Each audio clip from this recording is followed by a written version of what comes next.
Hello and welcome to our little video here for demonstrating how to work the DPS24 multi-track audio recorder. We're going to cover a lot of stuff today, and in the course of recording a small song we hope to touch pretty much everything that's in the machine, at least generally if not specifically. Let's get into the different areas of the machine first, starting off with the physical connections of the machine, and then we'll work through the rest of it. Up at the top here you have the input section, and in the back of the machine relating to the inputs there are two rows of physical inputs.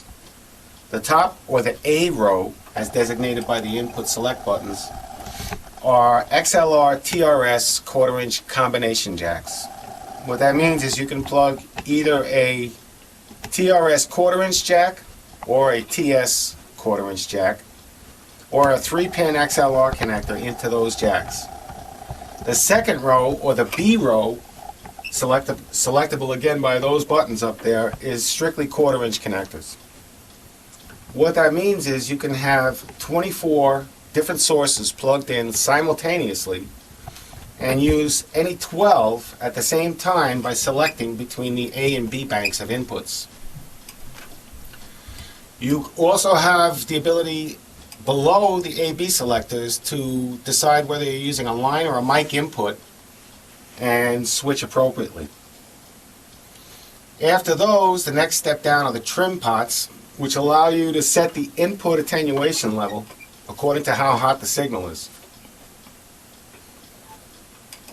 Below that are the record, edit, select buttons, which really don't have to do with inputs. We'll get into that as we get into the machine further. And then there are assign buttons and cue channel buttons and pan pots and faders and all of that stuff. Over here is the recorder section of the machine. And here are your transports, your mix scene buttons, your locate buttons, your fader bank select buttons, a shift key, which allows you to get at the shift functions whenever a button has white writing below the button. That means there's a shift function available for that button. So, for instance, this button normally is the edit button. When you press and hold shift and then that button, you get to the DSP screen. We have jog and shuttle wheels available for getting around your track, which can be activated by the wheel key.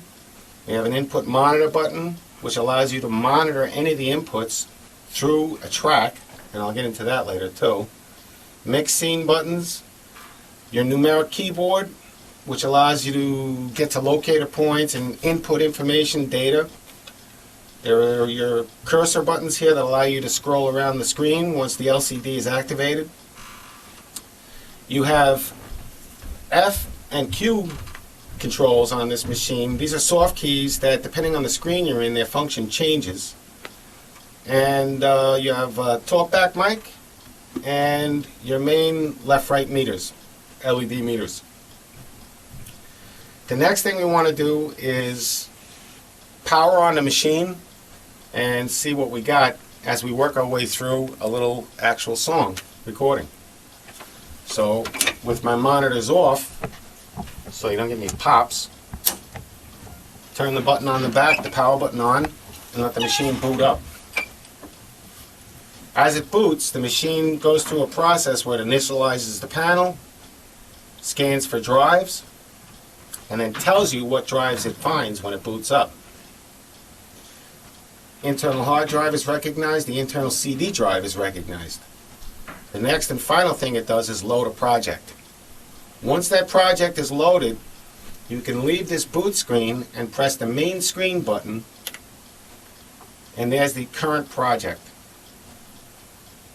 The current project is the last project you were working on when you shut the machine off prior. And in this case, it's just some other project I was doing. And what we need to do now for this demonstration is to start a new project from scratch. So, and it's very simple. You press the project key, and this will give us a listing of all the projects that are on the internal hard drive right now.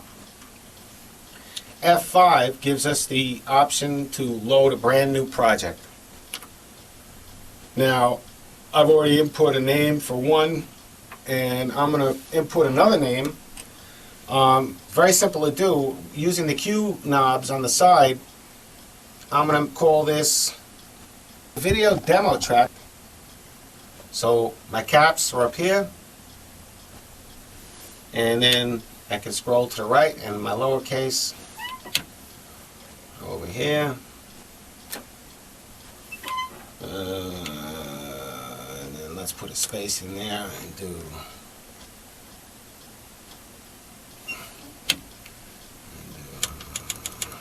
When we're all done, hit OK. The next screen, part of setting up a new project, asks you if you want to keep the current mixer settings, which would relate to the project you were working on last before you open this new project, or if you want to reset the mixer to factory defaults. I'm going to choose Reset Mixer. Everything is back at square one, and it's loading the project. We're into a brand new project here, brand new blank project. No audio data is written, no automation, no anything. And right up at the top, it's telling you IDE number 0, which means the internal hard drive is where this project will reside. The title, New Project. No scene information. We have a reading currently on how much space is available on the internal hard drive, 125 plus hours. Which if it were a 24 track project, you would divide that number by 24 to let you know how many hours of 24 track projects you have. This part of the screen is all meters. Input meters and track meters. These are meters for groups, should you be using groups. Meters for your FX, auxiliary, and FX returns. At the bottom of the screen, we have our time display, F1, which allows us to set it for absolute or relative. Leave it at absolute. I can reset the counter to 0. Cycle, meter view, pre or post, metronome, on or off, pitch, variable pitch speed. It's on, but it's not adjusted. Okay, so we're into a blank screen that gives us a lot of information on what we're doing. The project is at 44.1 kilohertz. 24-bit, and 25 feet per second, which really doesn't mean anything as far as this is concerned, unless you were syncing it to video. The next important screen for us is the mixer screen, and it has its own button. You press mixer and you get a visual of all the current fader positions as well as those same meters. So for instance, if I'm in the input fader bank, which I am right now, I can move an input fader and I get a reading on the screen of what that fader is doing. Okay, so this gives you a global overview of what you're doing. A channel screen, and I'll show you how this all works later on. Each individual channel, whether it's an input or a disc track or the master or a group, has a channel screen associated with it that is devoted strictly to that one channel. So you get a lot of information on one screen specific to a channel. For now, let's go back to the main screen, and we're going to start recording a project.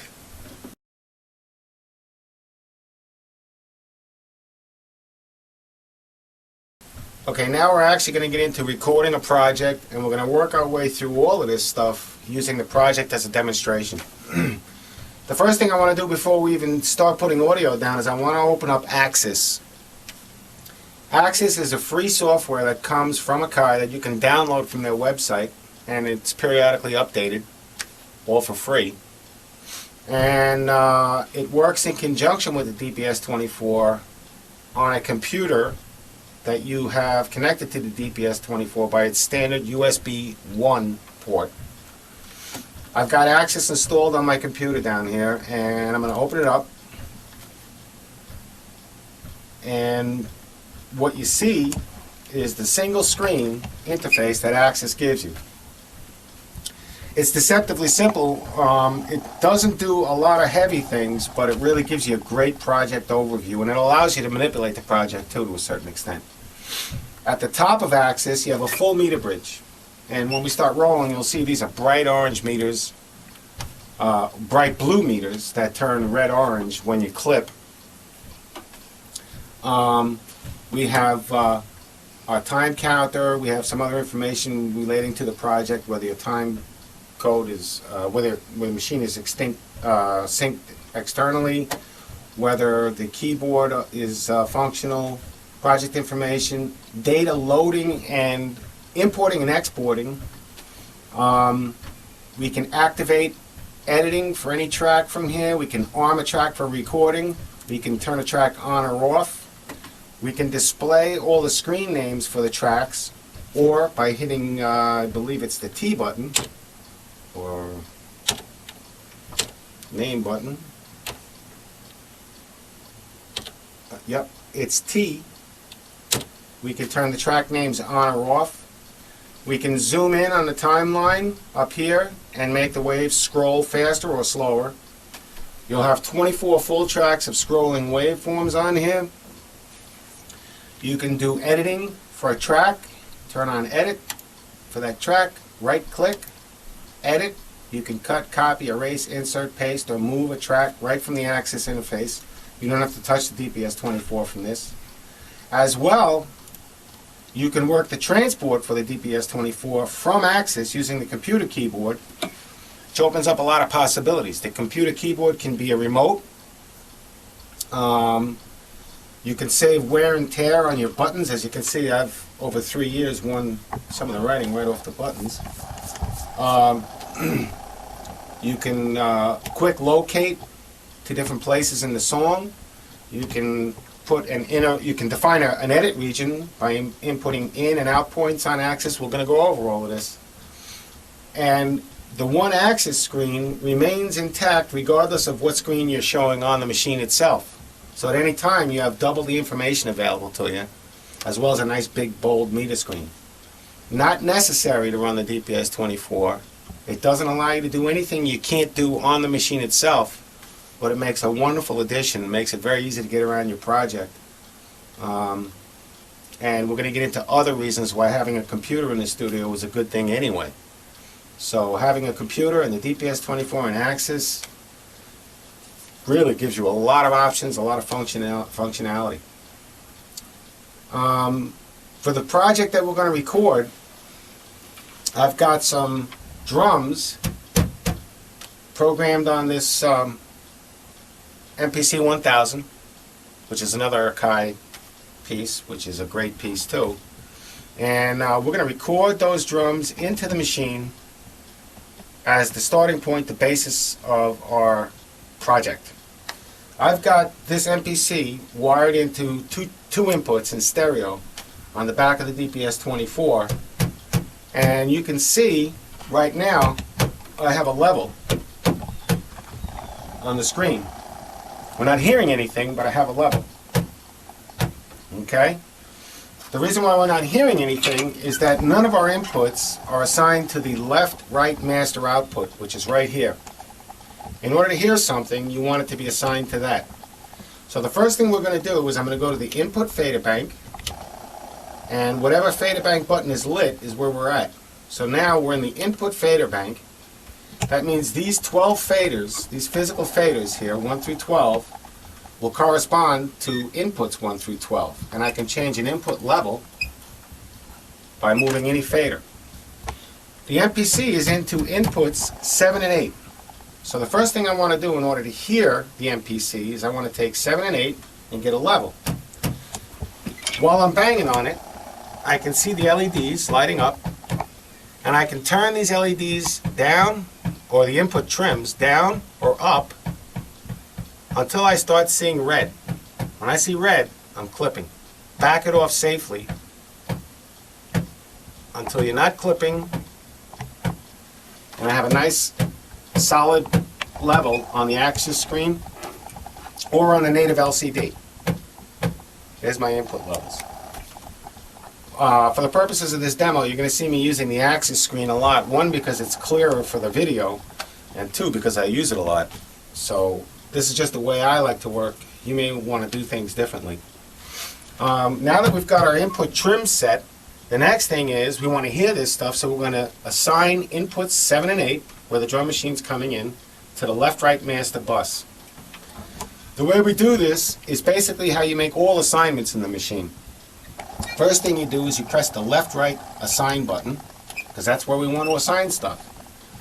You'll notice that all the input select buttons are blinking. That means none of them have been assigned. In order to make sure an assignment is done, you want to see these lit solid. So 7 and 8, I'm going to press them once. Now they're lit steadily. That means that 7 and 8 inputs are assigned to the left-right master. If I hit them again, they're deassigned. Okay? Now before I do anything else, turn this off, the assign button, okay, because these select buttons will work for selecting many different functions. We want to get out of the assign mode. The next thing I'm going to do is I'm going to link 7 and 8 as a stereo pair. The drum samples that I'm using in the MPC-1000 are all stereo drum samples with stereo processing on them. So I want everything to come in stereo and preserve the stereo image that's coming out of the MPC-1000. To make a link, you can link any pair of channels, whether they're inputs or disk tracks, starting with an odd numbered channel. 7 and 8, I'm going to link them. I press down either one of those two buttons, hold it to select it, and press the other button. Now both are lit, and I can turn them on or off, but when I hit either one of them, I'll get both. That proves that they're stereo linked. You cannot link 6 and 7. It has to be a pair starting with an odd number. So it would be 7 and 8, 5 or 6. Once they're linked, and I want to preserve the stereo image that's coming in from the machine, I'm going to pan 8 hard right and 7 hard left. Anything less than that will narrow the stereo image that's coming from here. Hard left, hard right, and I have the same stereo coming in. Okay, there's my drums in stereo, but only to an input channel.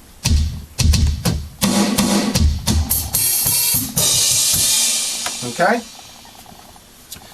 Now that I've got audio coming into the inputs, I want to move it to a track, or a pair of tracks in this case, because it's stereo. What I want to do now is I'm going to deassign it, believe it or not, because I could leave it assigned to, the inputs assigned to the left-right master if I was just playing and I was programming drums and all I need to do is hear stuff and I don't want to record it. I want to deassign it from the left-right input when I want to record it. So I'm going to press the left-right assign button again, hit that pair, just one of the buttons because they're linked now, and now they're flashing and they're deassigned. And I cannot hear anything. What I'm going to do is I'm going to pick 2 tracks to record drums on, and I'm going to use tracks 1 and 2. In order to prepare a track for recording, the first thing you need to do is arm the track. You can do that on the machine itself by pressing the record, edit, select buttons for the tracks. When they're lit, the tracks are armed. They function as edit select buttons when we're in edit mode, otherwise they're record arm buttons. You'll also notice that once the tracks are armed for record, Axis shows those tracks as highlighted in bright red. Okay? The next thing we want to do now is we got to get our signal, which we know is coming into the inputs, from the inputs to those tracks. Okay? And there's several ways we can do that. By the way, we can also arm the tracks directly from Axis too by just clicking on Axis with a mouse. To get that sound so that we can hear it back through the tracks, we need to get those tracks that we want to use with those inputs to derive their signal from inputs 1 and 2. Inputs 1 and 2 can send their audio to any tracks. It's not 1 and 2 is linked automatically to tracks 1 and 2. The easiest way to do that is to activate the Q channel. Press the Q channel button, and now we're going to have a screen that's devoted to one channel of the machine. In this case, we want tracks. So I press the tracks 1 through 12 fader bank because I'm going to assign the drums to the first 12 tracks. Actually, in this case, I'm going to use 6 tracks. And then after I'm in the tracks 1 through 12 fader bank, I'm going to press the select button for track 1. Now you see I have a screen for track 1, And from this screen, I can decide where I want track 1 to get its audio from. In this case, I want it to receive its audio from inputs 7 and 8, or 7. Or even better yet, I can bypass the inputs if I don't need to do any EQing or compression of the audio as it's coming into the machine, and derive my signal for track 1 from ADC7. ADC7 is the analog to digital converter that it resides after input 7, or before input 7. So I'm taking my signal before the input channel and sending it directly to track 1. Using Q1, I can scroll through all the available choices until I get to ADC7. Now while I'm in Q channel mode, I hit the select button for track 2, because I'm in fader bank for tracks 1 through 12. And I'm going to select ADC number 8. Okay. Tracks 1 and 2 are receiving their audio directly from the analog to digital converters for inputs 7 and 8. My audio is bypassing the input channels, because I don't need to do any EQing or any of that stuff as the audio is coming in, and going directly to the tracks. It's the most pristine direct path for audio. Whether it makes a difference or not is debatable, but in this case that's what I'm doing, and the option has been provided for us by a card. The next thing I want to do is the same way that I linked the inputs before, I'm going to link these tracks 1 and 2, so that they're in stereo as well. And as is the case with most of this, the function remains the same. Everything is consistent throughout the machine. To link tracks 1 and 2, because I'm in the track 1 through 12 fader bank, I press and hold either button, press the other button. Now those are both lit at the same time, and they're linked in stereo. What I want to do to preserve the stereo image once again is I'm going to pan left and right, hard left and right for tracks 1 and 2. The other thing you'll notice, when a pair of tracks or input channels are linked in stereo, you only need to grab one fader and both faders will follow each other. Okay?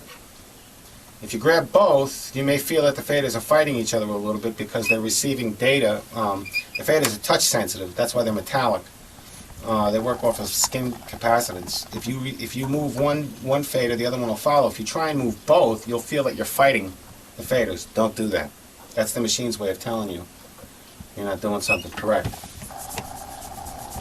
Okay, so to sum up where we've got this far, we've got our audio coming in through inputs 7 and 8, but we're bypassing the input channels. We're taking our audio direct from analog to digital converters number 7 and 8, and we've routed it to tracks 1 and 2.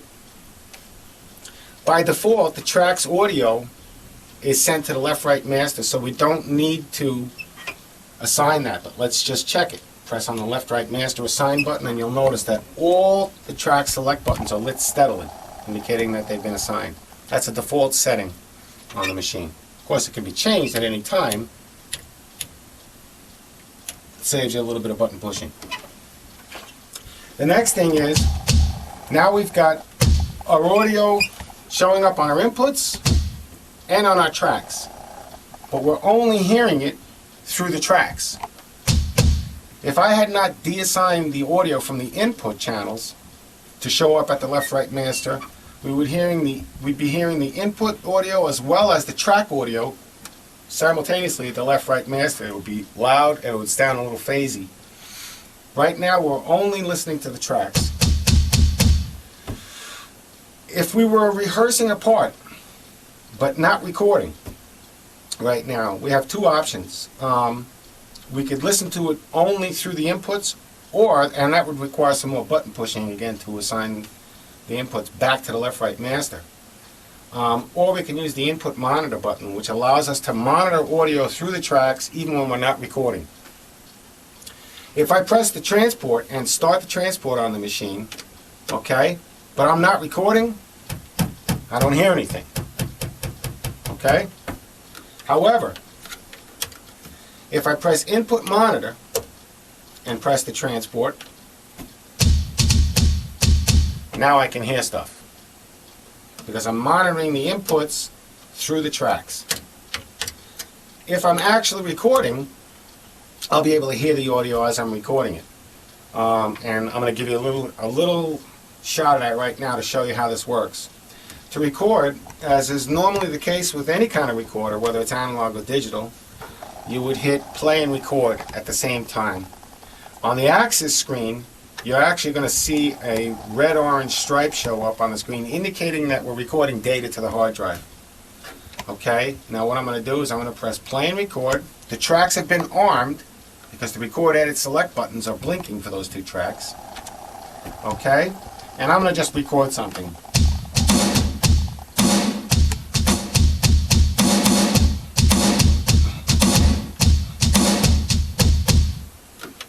Press stop. Okay, two things will have occurred now. Actually, more than two things. On the native LCD, we automatically have an area highlighted to show us what we just did and where it is on the timeline. If I fast forward and I'm somewhere else and I want to get back to where I was, I can either visually look for it.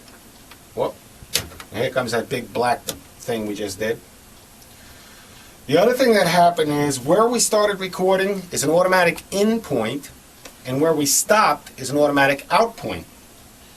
I can locate to those really quickly.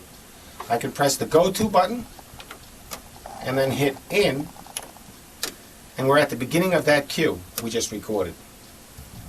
If I want to get to the out point or the end of the cue, same thing. Go to, out. On Axis, I can do the same thing by pressing, when I'm not in scroll lock mode, when I'm in regular mode, pressing go to, in. G is go to and O is out. That gets us to the out. As well as there are other ones on Axis like go to and home is the beginning of the song. Go to and end is the end of the song, which right now corresponds to the one little thing that we just recorded.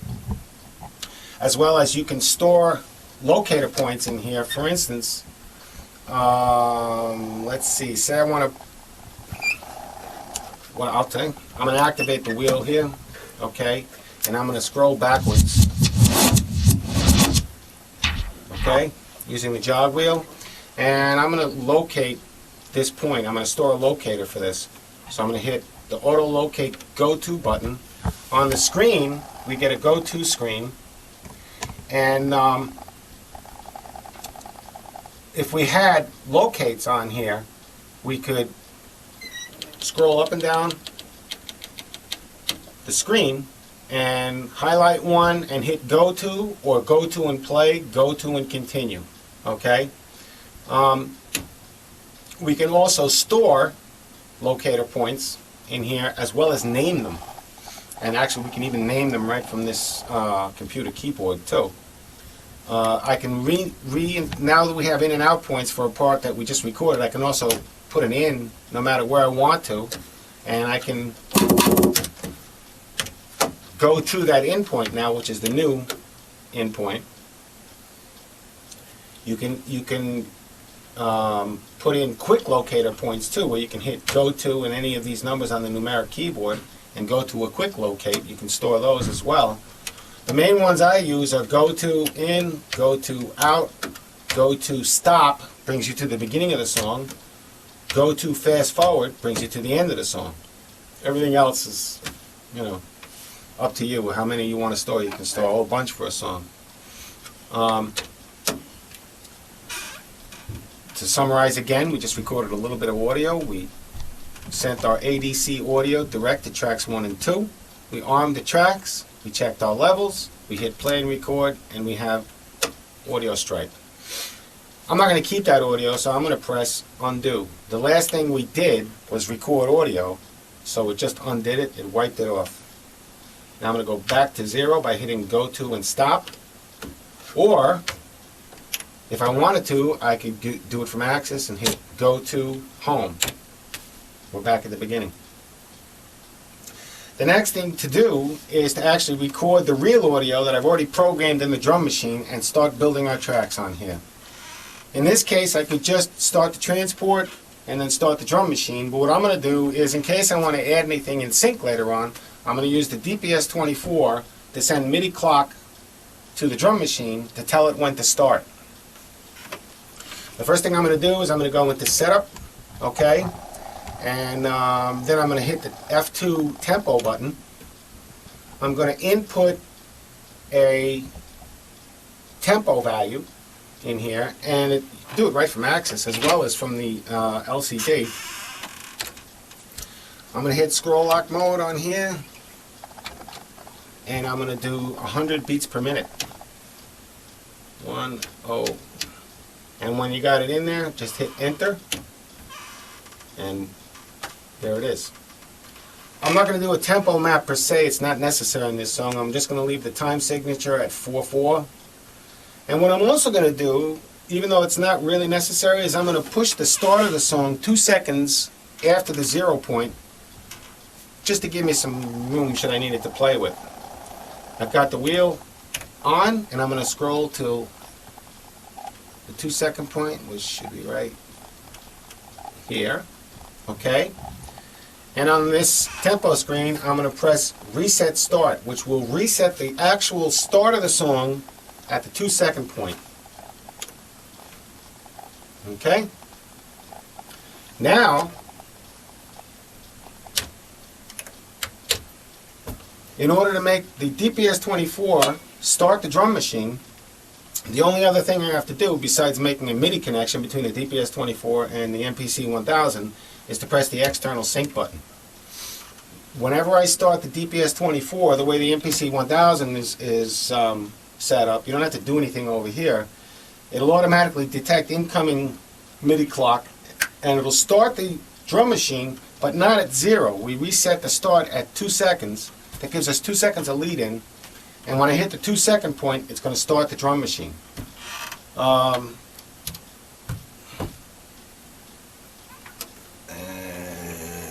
this should all work, so let's give it a shot. Okay, it's working.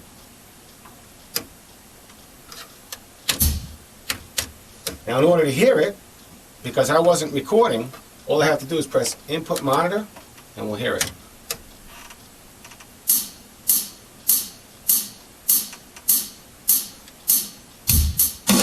Okay, so we're all set to go. We're going to stripe real audio at this point. And what I'm going to do is I'm going to put the kick in stereo on tracks 1 and 2, the snare in stereo on tracks 3 and 4, and all the cymbals in stereo on tracks 5 and 6. Again, because these are all stereo samples with stereo ambience on them, so I want to preserve all that, but separate them all so I have individual control over all of that stuff. The first thing I'll do is record the kick in stereo, and then the snare, and then the cymbals. In order to do that, play and record. Starts at 2 second mark.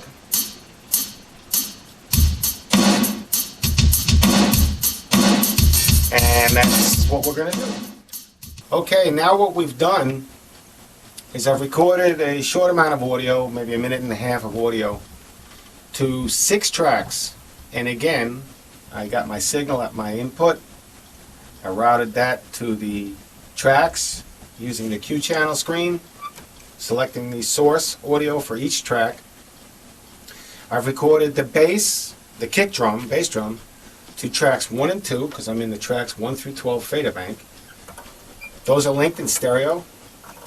I recorded the snare in stereo the same way to tracks 3 and 4. I recorded all the cymbals, the hi-hat, the crashes, the rides, all of that, to tracks 5 and 6 in stereo. All of them are linked into 3 stereo pairs. You'll notice up on Axis now, I've got 6 tracks of waveforms that I can scroll through as it's playing, and edit those tracks, add more audio, do whatever I want to do. And now I'm going to get a little bit into the track channels and show you how all of that works. Since I'm in the fader bank for tracks 1 through 12, okay, I can start raising these tracks and get a working mix, just a board mix, something so that I can hear what I'm doing. I'll press the play button to start the transport rolling. By the way, on Axis, I can also use the space bar to start and stop the transport when I'm not in scroll lock mode. I'm not hearing anything, but I'm seeing audio. On tracks 1 and 2, 3 and 4, 5 and 6. That's because I've got my track faders down. Tracks 1 and 2 are all the cymbals in stereo. Tracks 3 and 4 are the kick, which is a big fat stereo kick. Basketball in a gym kind of a sound. Tracks 5 and 6, big stereo sound. And I can make my mix by working these faders. Again, this is not a final mix, this is just something for me to work with.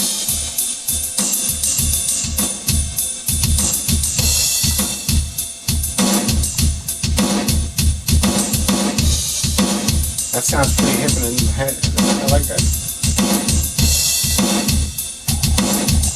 Okay? So now we're going to start building our song. I'm going to add some bass, some clavinet, some guitar samples. Maybe if we can get Dano, who's working the camera, to come out front and record some real guitar, which would be a real treat for me. We'll build up a song here with a bunch of tracks. Then we'll get into editing the song, adding automation, mixing, adding effects, as well as internal effects, and using the DPS24's ADAT in and outs using computer effects. Very simple to use. The computer, the same computer that we're running Axis on, can be used to run real-time effects. You may have seen this referred to as the Frankenstein method on the board, or maybe you've heard about it. Works great with the machine, especially with ambient type effects like reverb and chorus and flanging and things like that. Delay. We'll get into all of that as we build our project. The basic recording procedure remains the same. You plug a source into an input. You select whether it's an A or B source, depending on whether it's plugged into the top or the bottom. Select whether it's a line or mic source. You get the signal set up so that you're not clipping any of the inputs. Route that source to either an input if you just want to rehearse it, or directly to a track from an ADC if you're ready to record it and you don't need any input functions. Play, record, you're done. Just to go over what's available as far as processing on this, if I go to an input, to the input fader bank, press the Q channel button, and then select, using any of the select buttons, any of the input channels. This screen allows us to select our input source, which could be an analog to digital converter, any of them. Any input can get its signal from any converter. So if you're plugged into input 12, which feeds analog to digital converter 12, that's physical input 12, you can send that signal to input channel 1 easily. You can also get your audio for an input from a digital in, either ADAT or SPDIF. You can get it from an aux in. There are auxiliary input connectors on the back. You can get it from the 2-track in.